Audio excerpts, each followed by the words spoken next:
Hello and welcome to Lighting Up the Future at MWC Shanghai 2021. I'm your host Sam. Today, I'm honored to be joined by Ashish Pilani, Senior Technical Advisor at Globe Telecom Philippines, and Sean Collins, Executive Chairman at CCS Insight, who will be discussing the topic, Gearing Up for 5G in the Philippines. Hello and welcome to you both. Thank you very much for agreeing to do this. We really appreciate it. I guess it'd be remiss of us if we didn't first of all reflect on the past year, which has been a challenging year for us both as nations, of course. How has it been for Globe?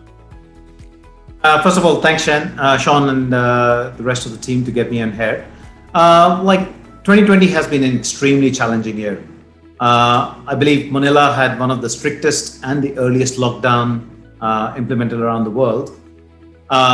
Being an emerging market, one of the key things for the people is affordability. As such, Globe came in and offered a lot of freebies and free data allowances on their mobile packages, which is predominantly being used as the main source of connectivity for people.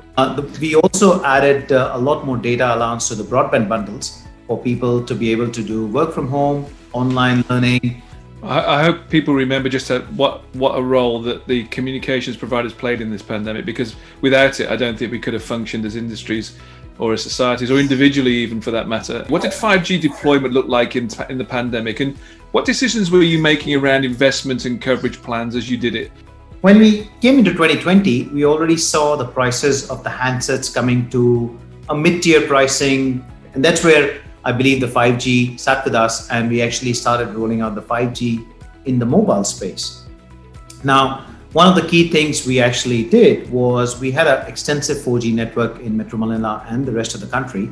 We worked very closely with Huawei to come up with a customized solution for our 4G network to be expanded towards 5G with a software upgrade and some hardware upgrades. When you've been doing that in 2020, what do consumers buy in 5G? Is it speed? Is it a better coverage and capacity? The big thing for them is the ability to see 5G, and Philippines in 5G space has been providing some good speeds. So we are clocking north of 150 Mbps in the speeds, which is quite a good experience for the Filipino customers. It actually allows the users to do a lot more things in a very short span of time. And as you know, these days, time is of essence for everyone.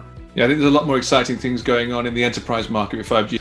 And perhaps that's a good point of it to jump onto where 5G becomes, I think, really, really exciting in this period of time. But to do that, of course, you've got to work on the core network, work appropriately to support that network.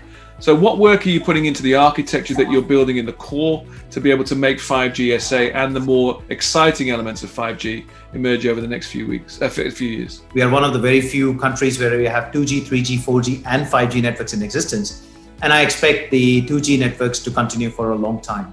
So as such, one of the key things as a determining factor for us was to actually look at how the evolved core or how the converged core will actually work versus an overlay core. Now, when we did the detailed insighting and the technical assessment on it, the converged core, which is like one core for all the technologies, has definitely technical advantage as well as commercial advantages. On the technical side, it does give a better success rate for the customers when they move from 4G to 5G or vice versa. Then we evaluated the commercial side of things. And finally, when we look at the OpEx side of things, when you're actually building an overlay core versus a converged core, it kind of adds more to your OpEx on a long-term basis. What we're going to do is build a 5G converged core in our labs first to see how that works. And then the one beauty of working with this one is also that you can actually start in a small phase and then start connecting some of your enterprise customers which are really in the need of the 5G SA services. Enterprises where slicing and the other use cases will come into existence with the 5G converged core. So that works.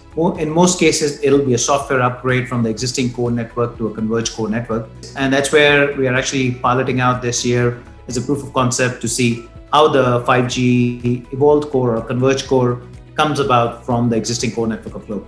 I think in terms of being able to release the real value that we see in 5G over the next 2 or 3 years. That's really exciting. And perhaps we could reflect just for a minute on those use cases. Are you seeing a lot of use cases being brought to you by your customers? One of the things we looked at is a cloud PC. So what the cloud PC with low latency can actually bring to the end users is a service which they can actually work on their mobile phones, or where they can actually kind of connect to a high powered or a high spec computing power coming from a cloud. The other two are VR classroom and shopping. So bringing the virtual reality with 5G to that space is going to be another added layer for the consumer. VR can bring a new dimension to that learning, and it can completely add on to the existing online learning things. So these are the things which I'm kind of seeing on the consumer space. Touching a bit more on the B2B use cases, I think one of the things we are piloting out with another enterprise customer is working through their operations in a specified area with 5G services. Now, one of the challenges they have is they actually work in a hazardous area.